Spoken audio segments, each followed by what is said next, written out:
নমস্কার বন্ধুরা, আজকে আবারও চলে এসেছি মাছের রেসিপি নিয়ে। আমি এখানে আলু বেগুন দিয়ে সার্ডিন মাছের রেসিপি রান্না করছি।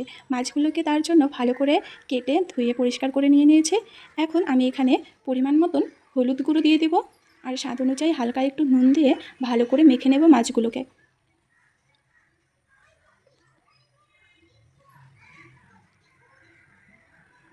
নুন হলুদ দিয়ে ভালো করে মাছগুলো আমার মেখে নেওয়া হয়ে গেছে।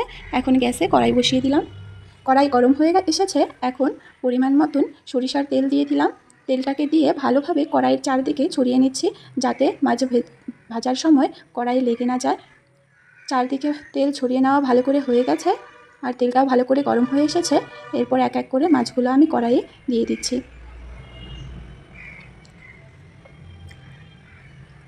কড়াই মাছ দিয়ে দেওয়া হয়ে গেছে। এখন এক পাশ ভালো করে ভেজে নেব।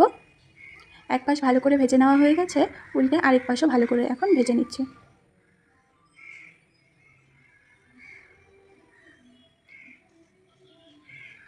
সবগুলো মাছ আমার উল্টে নেওয়া হয়ে গেছে। এখন এই পাশ কিছুক্ষণ ভাজতে দেব।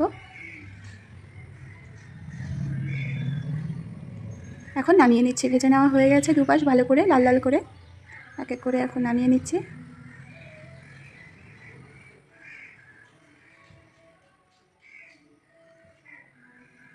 এই মাছের টেস্ট অনেকটা ইলিশ মাছের মতনই। এখন আবারও দিয়ে দিচ্ছি বাকি মাছগুলো এক এক করে।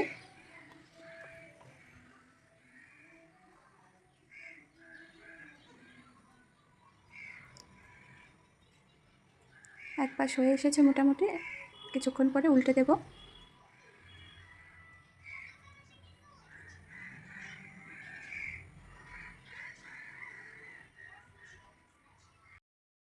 এক পাশ ভেজে নেওয়া হয়ে গেছে, পরের পাশটাকে উল্টে নিলাম।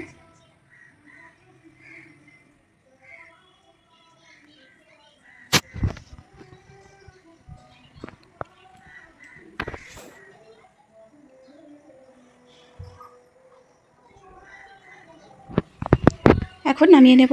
দুপাশে হয়ে গেছে।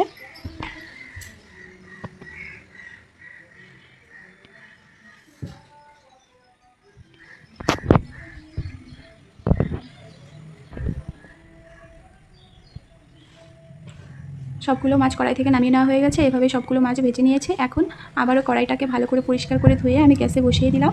কড়াই গরম হয়ে এসেছে। দিয়ে দিচ্ছি সরিষার তেল পরিমাণ মতন। এরপর ফোড়নে দিয়ে দিচ্ছি সাদা জিরে। এখন দিয়ে দেব আগেই বেগুনগুলোকে। এখানে আমি দুটো বেগুন কেটে নিয়েছি আর 3টে আলু আগেই প্রেসার কুকারে সেদ্ধ করে নিয়েছি দুটো সিটি দিয়ে। তাই আমি আগে বেগুনগুলো দিয়ে দিলাম। দিয়ে খুন্তি দিয়ে হালকা নেড়ে নিলাম।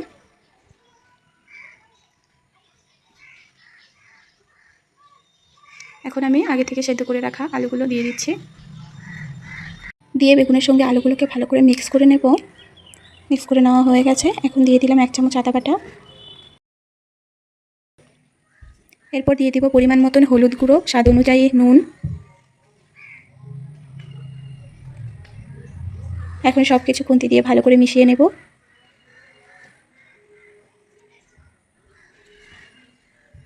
এখন দিয়ে দিব 1 চামচের মতন ধনে গুঁড়ো। দিয়ে দিচ্ছি 1 চামচ কাঁচা লঙ্কা বাটা। দিয়ে ভালো করে সবজিগুলোর সঙ্গে মশলাগুলোকে নেড়ে নিয়ে এখন দিয়ে দেব ভালো করে মশলাগুলো যাতে মিশে যায় সবজিগুলোর সঙ্গে, তাই সামান্য একটু জল দিয়ে দিলাম। দিয়ে ভালো করে সব কিছু একসঙ্গে মিশিয়ে নিলাম। জলটা শুকিয়ে এসেছে। ভালো করে নেড়ে নিয়ে আবারও কিছুটা জল দিয়ে দিলাম। এরপর নেড়ে নিয়ে আবার ঝোলের জন্য একবারে জল দিয়ে দিলাম বেশি করে। সবজিগুলো যেহেতু কষিয়ে নেওয়া হয়ে গেছে, এখন ঝোলের জলটাকে 10 মিনিটের মতন 8-10 মিনিটের মতন ফুটতে দেব। তারপর ভেজে রাখা মাছগুলো দিয়ে দেব।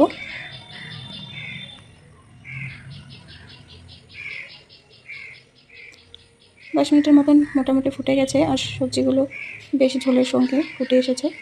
এখন ভেজে রাখা মাছগুলো দিয়ে দিচ্ছি এক এক করে।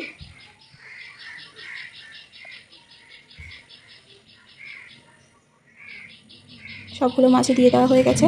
এখন ভালো করে নেড়ে নিলাম আস্তে। 2 মিনিট পর দিয়ে দিলাম ভাজা জিরের গুঁড়ো 1 চামচ আর 3-4 মিনিটের মতন ফুটিয়ে নেব। ফুটিয়ে নিয়ে নামিয়ে নেব। রেসিপিটি কেমন লাগলো অবশ্যই কমেন্টে জানাবেন। সম্পূর্ণ ভিডিও দেখার জন্য সকলকে অনেক অনেক ধন্যবাদ। আর এরকম রান্নার রেসিপি দেখতে হলে এই পেজটি ফলো করে রাখবেন সাবস্ক্রাইব করে।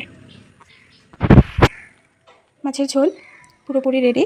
এরপর খুন্তি দিয়ে একটু নেড়ে নিয়ে নামিয়ে নেব।